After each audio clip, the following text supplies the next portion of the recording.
It seems like you've done a lot of work in the artificial intelligence space. You mentioned it a few times earlier. In what ways do you see AI improving or optimizing reproductive cycles in the near future? 看起来您在这个 AI 的领域人工智能领域您已经做了很多的工作你的观念是什么？比如说将来在 AI 怎么样应用能够帮助到病人的成功？ So I think artificial intelligence is a very exciting tool that we're going to be able to apply to the way that we take care of patients. So I think, I'll talk about 3 things that I think we can do with it. Number 1 is predicting outcomes better. I think it is really important to set our patients' expectations before we begin treatment as to what they might expect. And I think we can be a lot more precise if we use AI models to help them understand what the success might look like with IUI or with IVF or with donor, etc., so that they can pick the right treatment for them.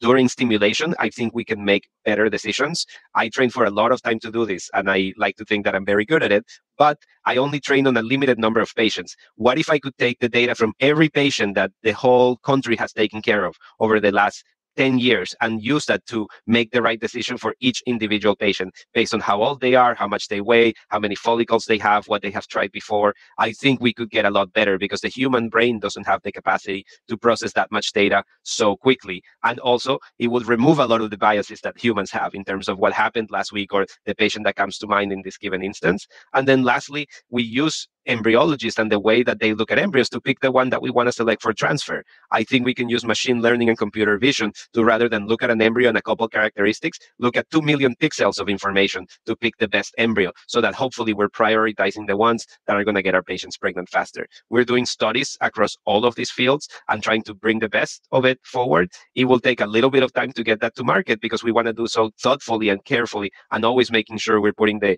rights of the patient first.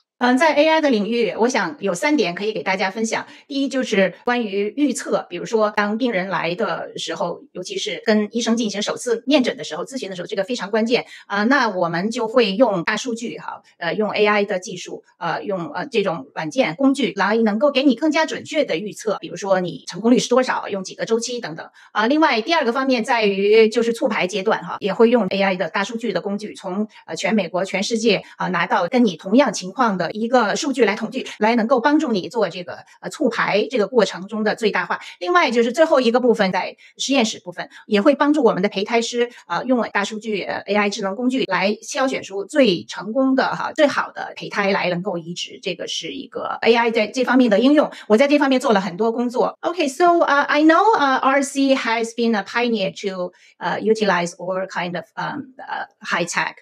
When I started work with RSC, I believe 10 years ago, RSC already used big data, Polaris, to predict for the cycle or treatment protocol. So, Dr. Hariton, do you have a more software?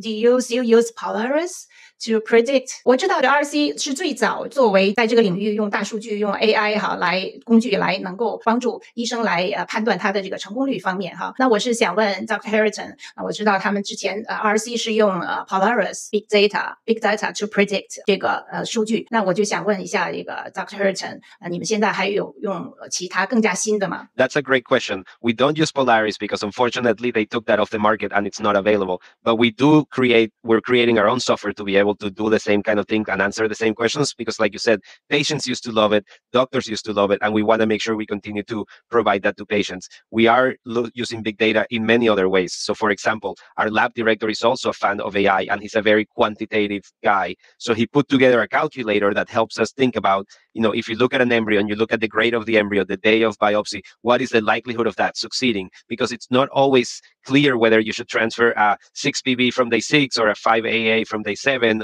We can look at every transfer that has happened at RSC over its whole history and then see which embryo is better. And we'll talk to our patients and we'll give them those very unique statistics for them. And that allows them to be able to make the right decisions in concert with me and their clinical teams. 因为之前的那个大数据，刚才我提到的他们内部的系统已经不用，他们有自己更新的这种大数据的形式 AI 技术的软件，因为 RSC 已经有40年的历史，所以他们有自己非常非常强大的数据来更加准确的帮助他们来选择最好的胚胎帮助他们有最好的促排方案。Of course, Dr. Hariton, because RSC already have a huge database because 40 years practice and so that's the software or the AI tool can tailor for the prediction for the patient come to RSC。 所以 RSC 呢，它有现在更好的、更加准确的因为他们刚才讲了40年的历史，他们足够有这样的一个能力来用自己的这个数据来治疗病人方面进行这个很大的帮助。